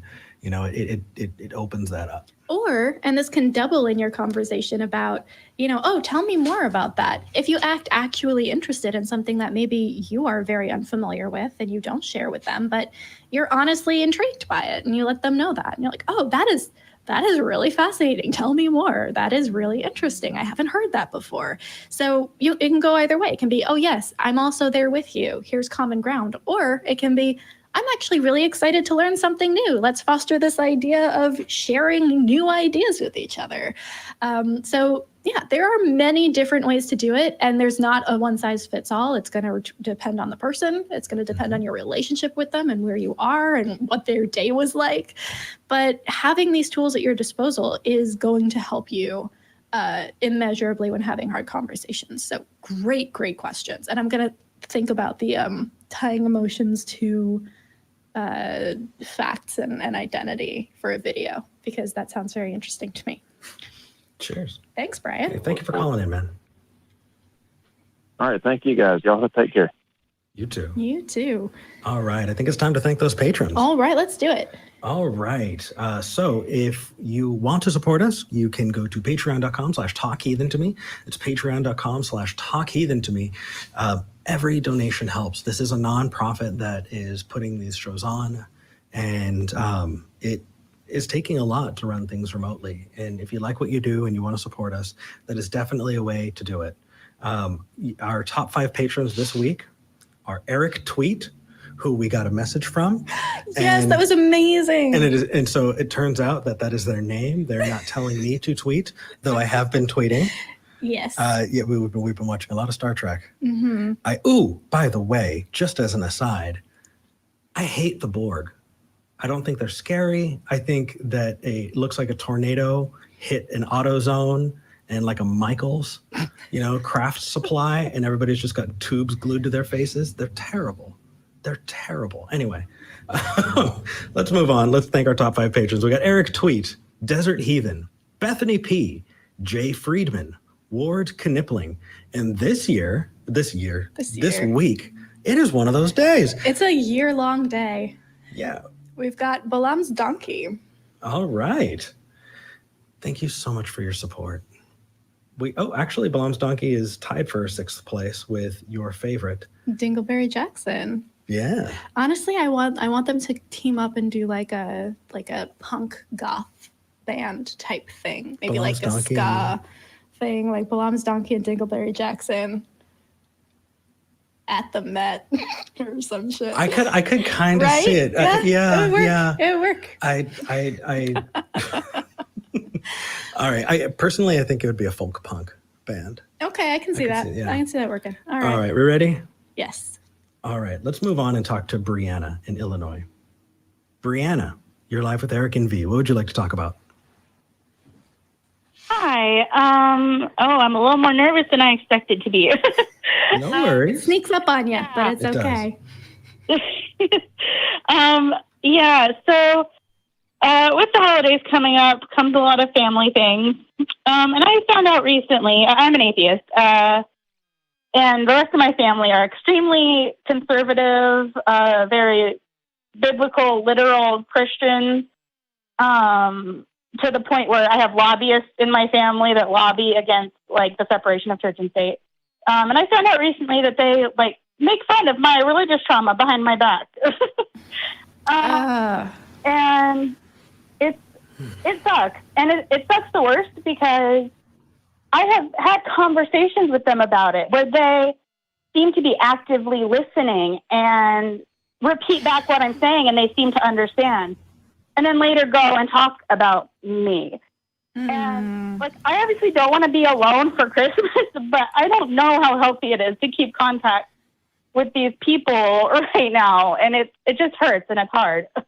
Yeah, that sounds terrible. It does. That is not okay.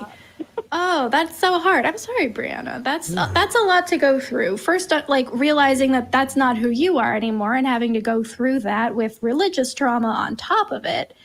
And then, in addition to that, having family that, like, to your face is very understanding and then behind your back makes fun of that. That's horrible. Yeah. I mean, I could see the most charitably I could think of is I could imagine family or people who are, told, hey, you're responsible for my trauma, not wanting to take responsibility for that and trying to play it down.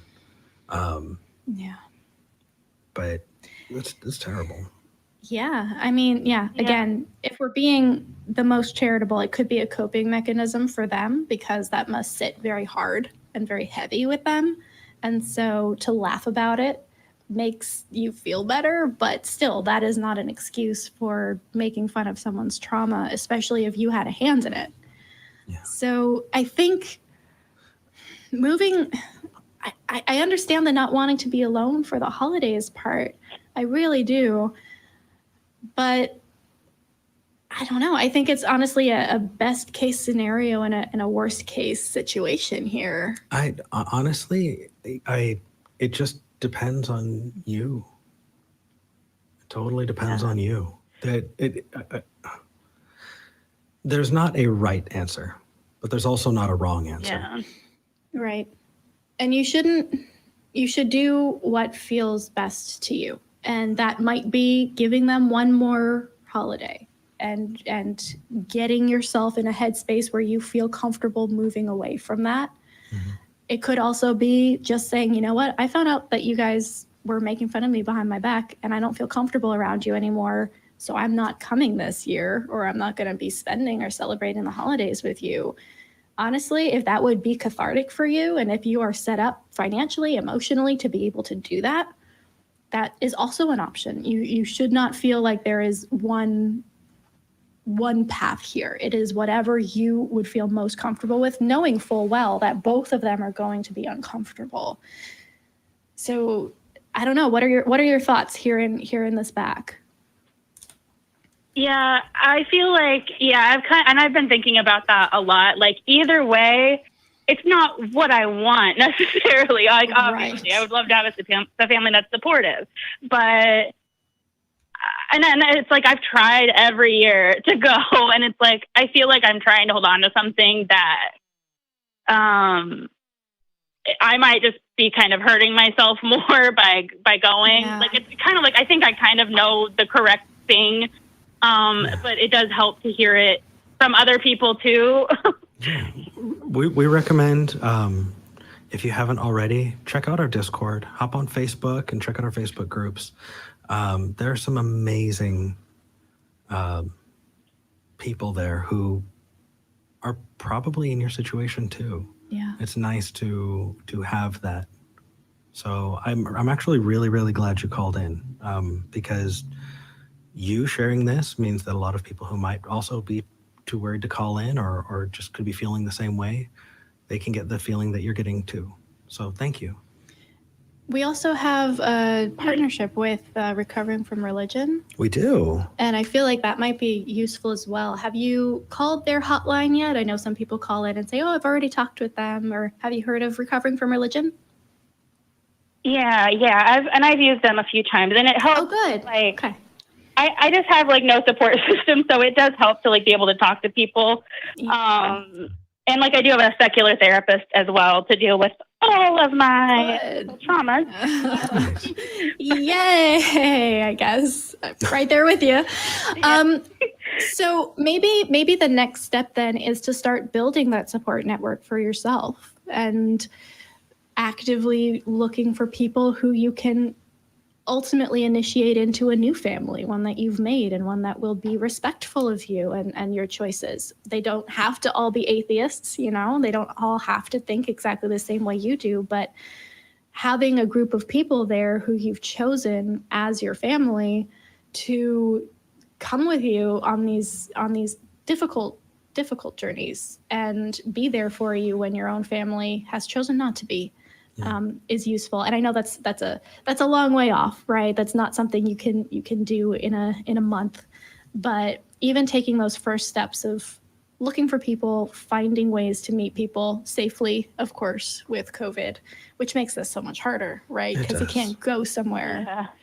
So yeah, this is just an amalgamation of difficult situations, it sounds like, but it sounds like you're taking the right steps. You're thinking about what's best for you. You're in therapy with a secular therapist. You've talked to Recovering from Religion. You're calling us.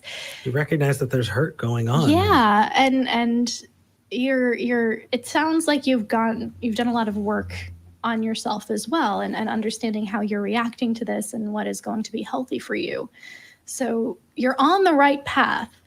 It's just, you have to make sure that you're doing this for you and not for anyone else. So if you're going to go to your holiday parties with your family, it has to be because you've decided that for you, this is the best option right now. And if you're going to leave, you have to decide that that is for you and that is the best thing that you're going to be able to do this year. Mm-hmm. Yeah. I feel like this helped a lot. Good. And we're going to be here too over Christmas. We're going to have pre-recorded stuff, but we are going to also be here. And we are recording some fun stuff, but no spoilers. Yeah, we're recording some really fun stuff for Christmas. But you've got this community as well, and we might not be family, but we're here for you and we're rooting for you and we understand exactly what you're going through.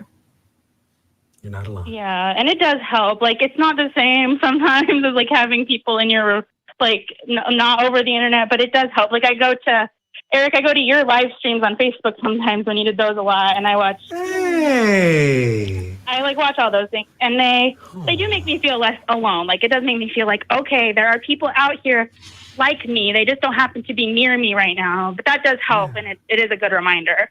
Yeah. Good. I want to try and see if I can get those going again. And Bryana, again, not to plug my own channel, but on Thursdays at 5:30 p.m. on my YouTube, we have a weekly live stream. And we've got such an amazing group of people in that live chat. And it's called C'est la vie. I've been to one of them. I just don't normally get to go to them. I've been to like one of them. Okay, well, you are welcome to join that as well whenever you would like. All right. We're going to head on over to the next call. Thank you. Thank you for calling in, and have a happy holiday, whatever it is you decide to do. Thanks. You guys too. Bye-bye. Will do. Bye. Bye. All right.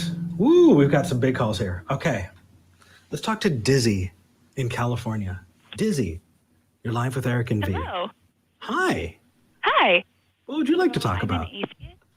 Okay. Well, I'm an atheist, and my family has an evangelical church. Ooh. And I can't decide if it's revenge or is it ethical, I guess is the question, to want to go to church still, just to be there to ask, like, questions, just to promote critical thinking and promote atheism way, but not necessarily. Yeah. Honestly? Like still attending church as an atheist ethical? Ooh, I love that question. Ethical question. Okay. Yeah, that shifted things a bit. Yeah. Ooh, that totally depends on your ethics. So first off, just pragmatically, you're not going to get pats on the back from people there for doing it. Yeah. There is a social cost to doing something like that. But if it's, gosh, there's so many levels to that, because I'm also thinking about the stereotype of the angry atheist, and how you're presenting yourself and how you want people to see atheists. I would say it also depends on kind of church. If it's an evangelical church where they go out to other groups and try and turn them into Christians, then I would feel more ethically sound going to their church than maybe a Mennonite or a Methodist or a Lutheran church that isn't about, the But why? Because if it's fair turnabout's fair play. Yeah, exactly. I don't like that as a moral system. But if they dislike it, then they would be like, well, do you not like it when someone who doesn't share your worldview invades your personal space and asks you questions? I mean, I get the teaching them a lesson part. I just don't know if I can ethically ground that for myself. Well, here's this is going to go on a tangent, isn't it?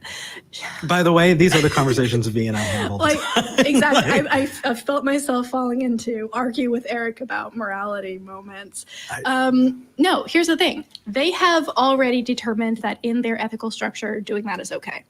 So if you are entering into that arena, you have to play by their rules, and their rules suggest that doing that is okay.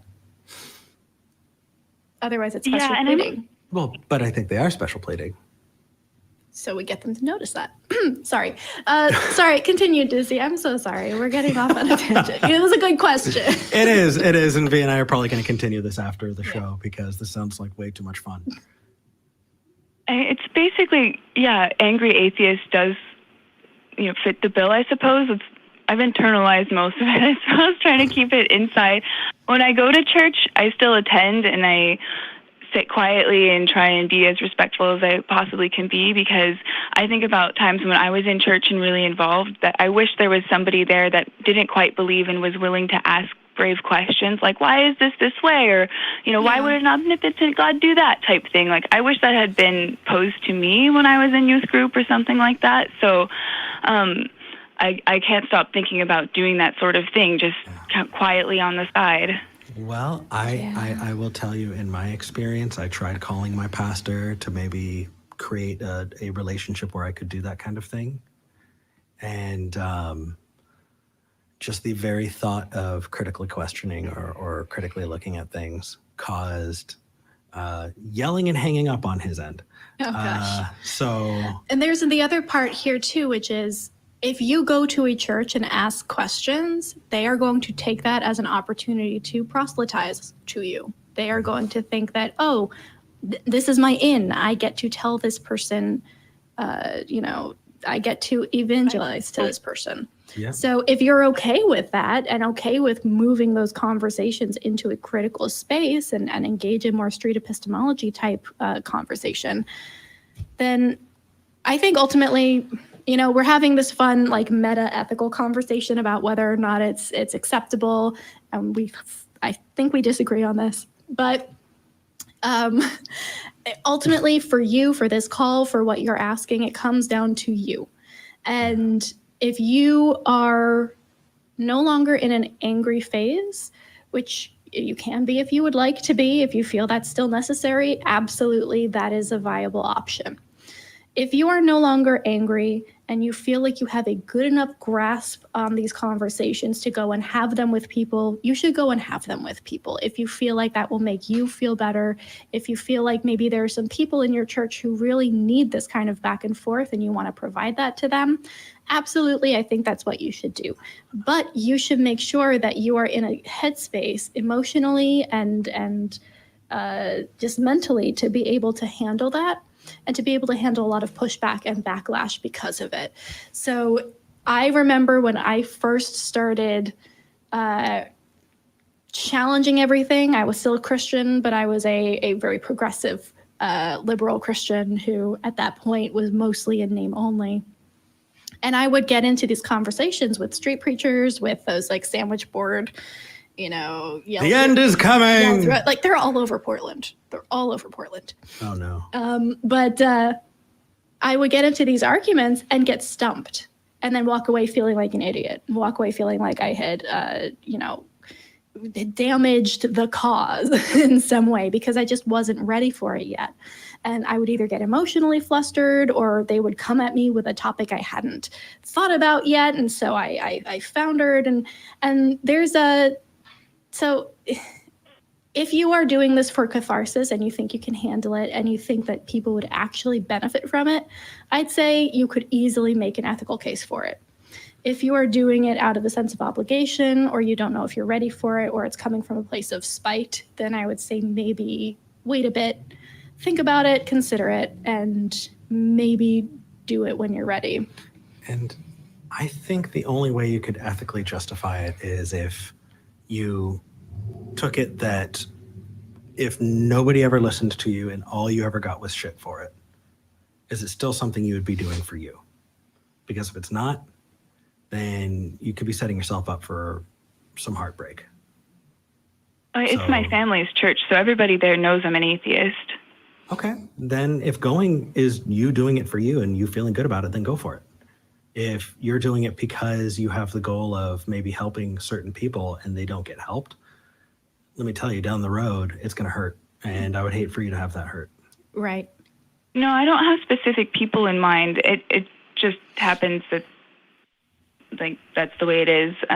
But I feel like I've gotten past the point where having a conversation with a theist could, ruin my day. I mean, what ruins my day when talking to a theist is that there's so many of them, and how can we come to, regress towards like the mean in terms of how to structure our society or whatever.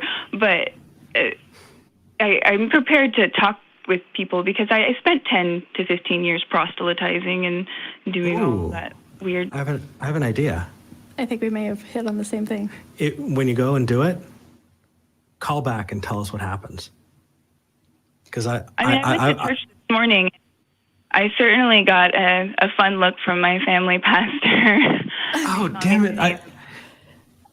Really, the sermons always inspire me towards, I need to write something, I need to talk about this, because it was very much a guilt-trippy type sermon today, and that's what bothers me. What I'm bothered by is that everybody in that room is leaving feeling guilty, and that they need to spend more time talking to Jesus, and they need to give up all this stuff, like you said, and, I'm not praying enough. That's where I feel like where, if I was to walk out and talk to people after that sermon, I would say, how did you feel about that? That made me feel kind of guilty and weird, just kind of at that kind of place, just to see what people thought of the conversation.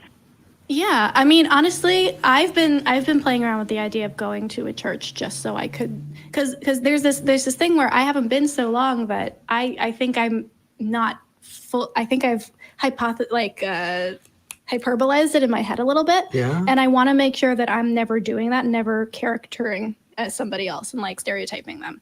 And so, on the one hand, yes, but also again, I think this is where I was going with this is if you feel compelled to, I don't know, for me, it's a lot of making up for or undoing the work I did as a Christian, trying to convert people. I'm like, okay, yeah.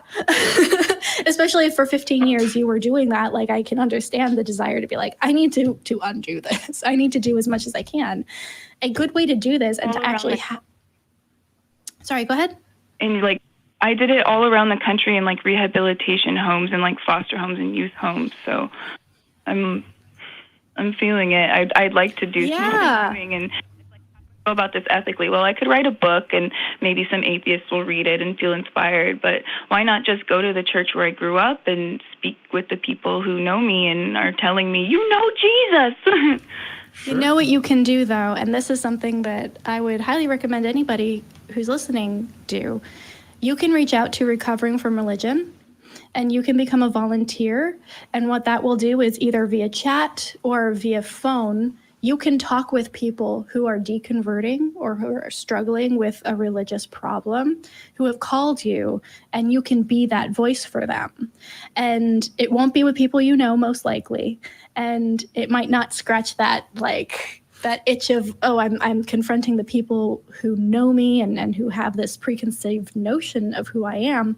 But I think if I were to pick a way to use your experience in talking with strangers about important topics and not undo or make up for, because I think that can be dangerous language, but use that for good, I guess, would be to volunteer with Recovering from Religion and have those conversations with people who really need to hear it from somebody who has that experience and that empathy. Absolutely.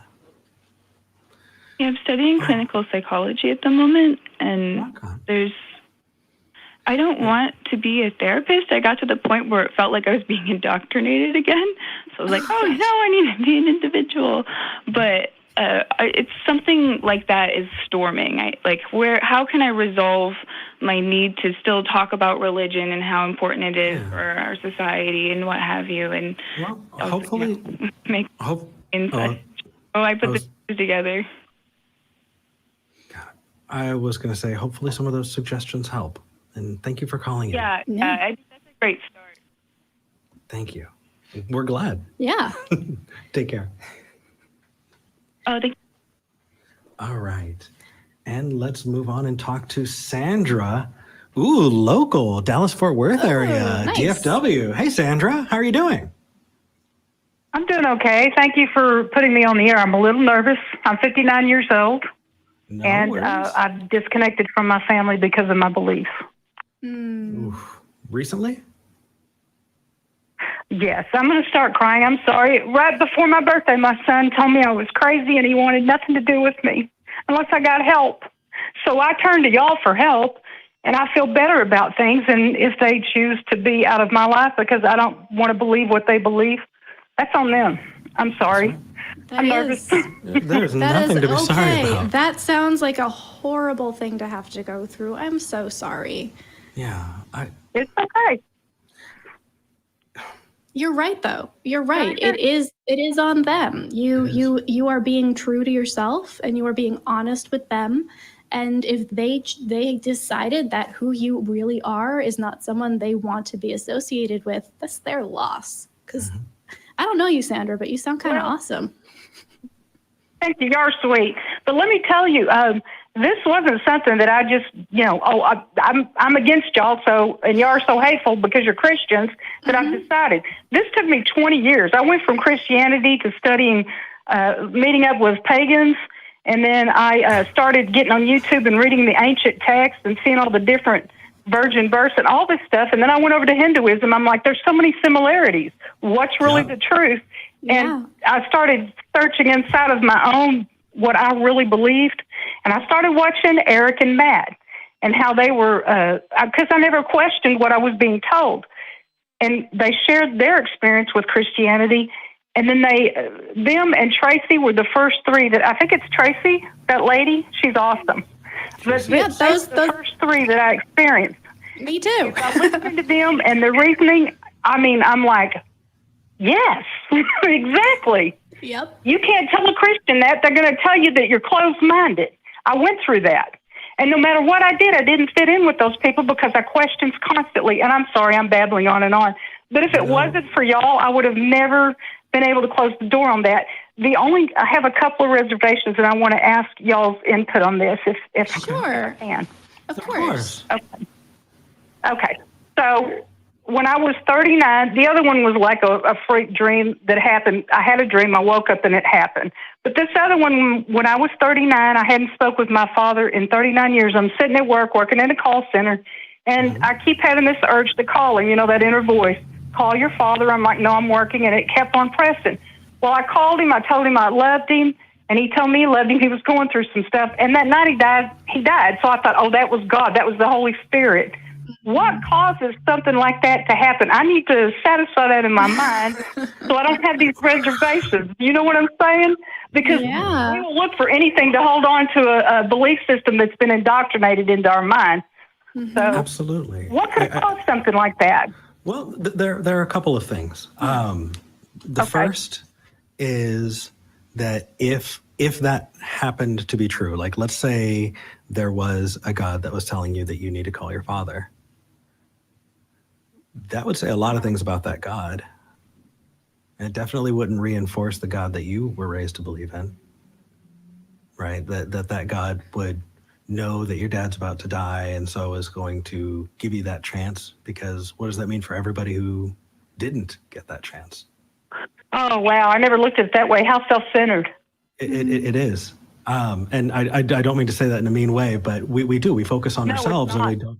Yeah, we don't necessarily focus on what the implications of that are the other way around. Yeah. Also, there are so many things that we experience and that we pick up on that are subconscious. Right. There are entire fields of study that go into micro expressions and the small things that we do physically, non-verbally to communicate things. Mirror neurons. Yeah. And I mean, there may have been something that clued you in. Maybe he wasn't feeling well. Maybe you noticed something that dragged on you, or you heard talking, or you spoke to a family member or somebody at some point recently who said, "Hey, maybe he's not doing so well." But I didn't think about that. Yeah, it's just like the caller that called in earlier. When you prime yourself for something, when you start thinking about a thing, you see it more and more often. And there's a chance that if you knew that he was having a hard time, that you would be thinking about him. Yeah. And I mean, that follows. Also, it's okay to just say, I don't know as well. So you've been told that, oh, well, this is the answer to this question, right? Why did I feel this way? Why did this happen? Oh, well, the answer is God. Just because that's not the answer anymore doesn't mean you have to sub in with something else. I had several experiences very, very much like you, and I cannot for the life of me explain them away. Apparently, when I was a kid, I was tugging on my ear. Okay. And my mom was like, "What are you doing? Why are you playing with your ear? What's wrong?" And I told her that a friend that she hadn't talked to in a while, her daughter had an ear infection. Her ear was hurting her. Wow. And my mom was like, "That's weird." So she calls her friend, and it turns out her daughter had an ear infection. And she hadn't known about it. And I was like, that's interesting. And when I was growing up, I was told I had like the gift of prophecy or something, right? And looking back at it, I don't have to say, well, it was either the gift of prophecy or something else. I can say, well, I know it wasn't the gift of prophecy because that hasn't been borne out in any substantial way across the board. So I'm going to lay that to rest as a possible explanation. What else is there? I don't really know. And you know what? I'm going to probably go to my grave not knowing. And we have to be okay with that sometimes. And honestly, that can be the best. It really can. It can be the absolute best. So an example that I use, I picked up from Tim Minchin, and that is you find the love of your life, and they're 1 in a million. And where you live on a planet with 7 billion people, which means that there are 7,000 people exactly like them. And right? That's pretty good. Yeah. But what it also means, though, is let's say you screwed up. It doesn't mean that you lost the only one that you were ever going to have, right? You're just not that special. You know, the wonderful part about being just another human is that you can cherish a lot of those things. So the fact that you got to say, I love you before he passed is amazing. And I think it's made even more amazing by the fact that you reached out and got to have that experience. And it's not because someone wanted you to, but because you got to have that experience. That makes it more wonderful, I think. And it doesn't give some, nebulous entity the credit. Right. What it does is it highlights and embraces the fact that you got to have that wonderful experience. It doesn't need to mean anything more than what it is, which is you got to say goodbye to your dad, which is beautiful and something that should be cherished and talked about and wondered over. But just because you don't have an answer as to why exactly that happened doesn't lessen it in any way. Yeah. Well, and let me say this. I appreciate the fact that y'all are telling me, because I'm 59 and I've always had to fix everything or know the answer to everything, that I don't know everything. My understanding is limited. Yeah. So it just feels good to hear that from other people. And I've heard y'all say it on the show. We don't know. The thing is it's not that we're trying to tell you we know. We want you to prove to us why there is. That's what I appreciate about your atheist channel is you're not attacking other people for believing. You're just asking them, hey, why do you believe? There's no evidence. And it's you guys are awesome. You would change my life. If I had not found y'all's channel, I would feel like I'm alone in the world. I isolate already. I'm very introverted at this point. But had I not found you, I'm sorry, I'm so excited. No, had I not found y'all on YouTube, listen to me. I was going to say, thank God for YouTube. I'm so sorry for saying that. Why? What old habits die hard, right? I'm so grateful to y'all for doing this, and I am going to get on your Patreon page because I'm so grateful. You guys just don't know. You're saving my life. My doctor put me on a low dose of Prozac because things were getting really, really dark for me. Even though I could see y'all on TV, I'm still alone. And y'all taking my call today made all the difference. It gave me that connection I needed. So thank you very much for taking the time to talk to me today. Thank you. That is affirmation that just... I'm so happy you found the channel. We're so happy that you got to have that experience. That is the most affirming freaking thing ever. I'm good. And honestly, you're in Fort Worth. Once this is over, come and meet us. Yeah, we'd love to hang out with you and see you. I would love to.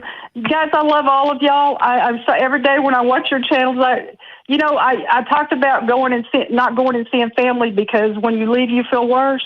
Every time I watch y'all's channel and then it's over, I'm wanting to go find more because I feel better about everything. Not that we go on feelings, but it affirms everything I already understand about what is right for me. You understand? So thank you. I'll talk your ear off. That's okay. My fault today. No worries. We want to make sure that we have enough time to thank the crew and all of that. So we're probably going to head on over and do that. But thank you. This was such a lovely way to end out the show. Thank you, Sandra, and keep on being you. It sounds like you're on the right track. And come to the ACA once COVID is over. We'd love to see you. I sure will. Okay. Thank you. Y'all take care. Bye. Bye-bye.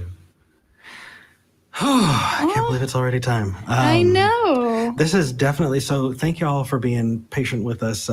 This has definitely been a tech interesting day. This has been an interesting day. Sharing a microphone. This is a thing. We're currently holding the microphone up because the gaffer's tape that we used to secure it has failed. Yeah. And V warned me before the show that this was going to happen. He's like, nah, it'll hold for 90 minutes. Nope. All right. But here's the thing. We were super stressed before the show started. We were. And getting to hear calls like Sandra's makes it so worth it. Yeah, I think that stress translated into the way I treated the first few callers. And I think Took it out on you a little bit. Yeah, and I'm in a lot more of a Zen space now. Sandra zened Eric out. I appreciate it. All right. Thank you, Sandra. Right. Let's thank our crew before we go any further. Please. Crew we have an amazing crew. We appreciate you and we love you. We're not able to see exactly that they're up, but I'm hoping that the crew cam is up. We couldn't do this without you. Thank you. From the bottom of our hearts, thank you. Are you ready for that? Oh, there they are. Well, got a bit of a lag. We're watching on YouTube as well. Yeah. So are you ready for green screen? We're gonna try doing love rings. Yes. Without let's try seeing. love rings. Without seeing how Let's okay. see. I hope. Ready? All right. 1, 2, 3. And we don't know if that worked, but fingers are crossed. But Greg is amazing at it. So whether you believe or not, just like we talked about in our first call, yes, we appreciate those people who are putting themselves out there because they can't isolate, because their jobs do require them to be outside and to be engaging with the public. And for those of you who are doing that, we appreciate you, and we are doing our best to do our part by making sure that the work that you're doing isn't being done for no reason. Yeah. Our part is to stay safe and to limit our exposure. If you don't believe, God, that last call was amazing, wasn't it? Guys, if you don't believe, you were in such good company. We had such amazing people. Yeah, more than call that, in today who have left and who are all feeling like they're the only person in the world right now. And guys, even on this call, there were so many of you. Yeah, lots of love in the chat. I want to thank our moderators, and especially, again, welcome new mods. Thank you so much for joining us. Thank you for responding to the call. And if you want to volunteer, we would love for you to volunteer. And if you don't want to volunteer doing this, that's okay. Call Recovering from Religion, because, God, they need help. Yeah. And they're doing good work. Yeah, they are. Also, before we drop off, I got a message. There is going to be a Nonprofits episode today at 3. There is. My gosh. Yes. So grab a sandwich, get a drink, go to the restroom, and go check out the Nonprofits. All at the same time. Okay. Well, there are commas implicit in there. Implicit commas. I'm sorry, I don't subscribe to your implicit beliefs. Okay. For those of you who do believe, we don't hate you. We just think you're wrong.